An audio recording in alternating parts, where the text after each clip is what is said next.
Today we're going to make some kimchi. Kimchi is a Korean dish made out of napa cabbage and it's fermented.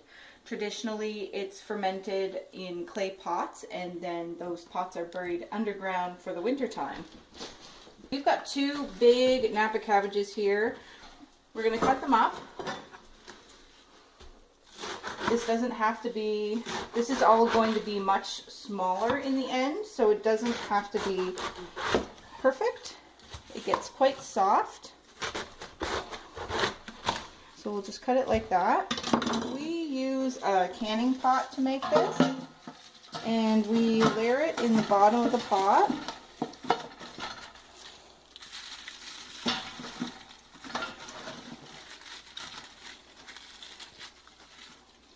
And what we do is you want to salt your cabbage.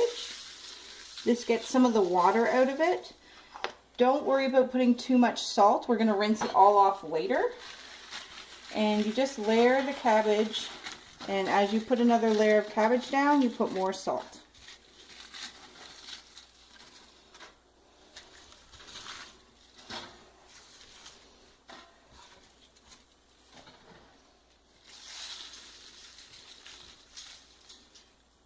Okay, so we're just finishing up putting all our cabbage in the pot. This is just regular sea salt, and we've probably used about half a cup, but it varies depending on the amount of cabbage, and we'll just press it down. Now this is going to sit like this for about an hour, and when it's done you should be able to bend this without it breaking. So right now it's just been sitting here for not even a minute, so it's not bendable yet. So we'll set this aside for about an hour, and we'll make the rest of it, we'll mix up the rest of the ingredients while we wait. So we'll mix together the rest of our ingredients in this bowl. We've got 7 cloves of, well, 7 small cloves of garlic. It looks like about 2 tablespoons of chopped garlic. We've got a knob of ginger chopped up quite small. You can grate it, but we've chopped it small today. We've got 5 green onions chopped small.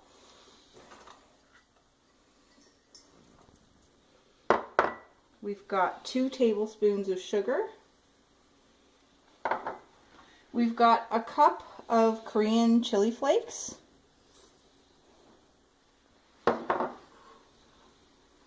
Half a cup of fish sauce. And the last ingredient is a pear. We usually grate this pear.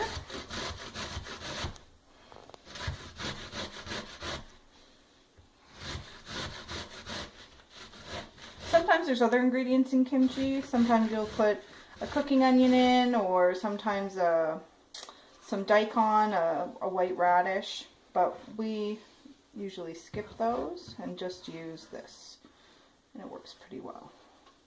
Mix this all up in the bowl.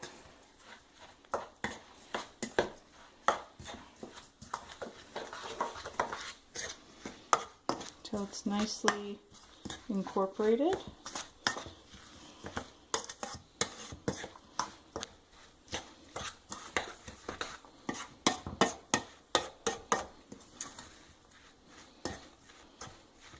And we'll just set this aside while we wait for our cabbage to wilt. Our cabbage was salted for a couple of hours. It took a little bit longer than an hour.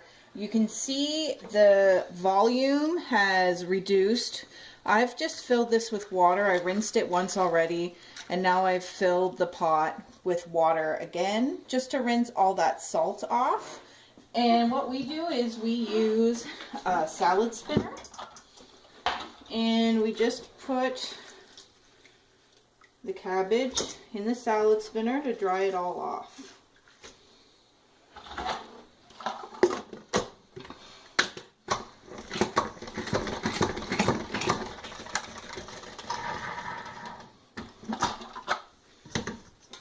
And then we put it in a bowl. Okay, so that's the last of the cabbage. It's all in a bowl here, and it's been spun. It's still a little bit wet, but it's okay.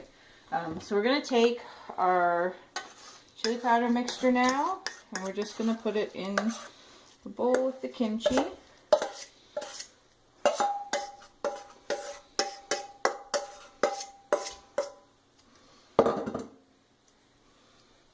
This is the messy part.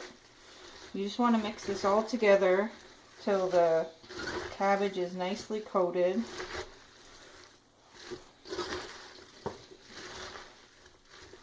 You could use a spoon, but I find using your hands works the best.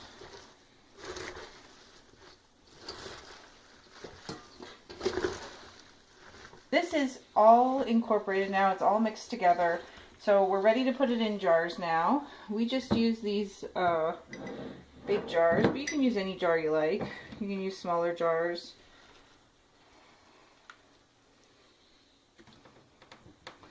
You want it packed in there pretty good, but I would leave a little bit of room at the top, because as it ferments, the bacteria that do the work of the fermentation release gas, and if you fill your jar too much, when you open it, it may splatter everywhere. So if you leave that little bit of space, you can control when you open it a bit better.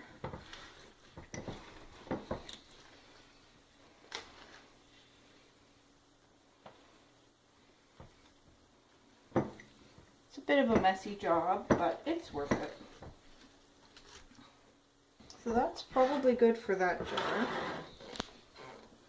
So once you get all your kimchi in your jars, you want to seal them up really well and leave them either on your kitchen counter, or you can put them in a cupboard somewhere, and you want to let them sit for at least 3 days.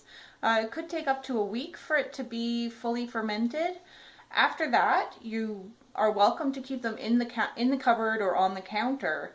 But if you want to slow the fermentation, if you want to make sure that it's still nice and crispy and doesn't get mushy, then you might want to put it in the fridge. So that's how you make kimchi.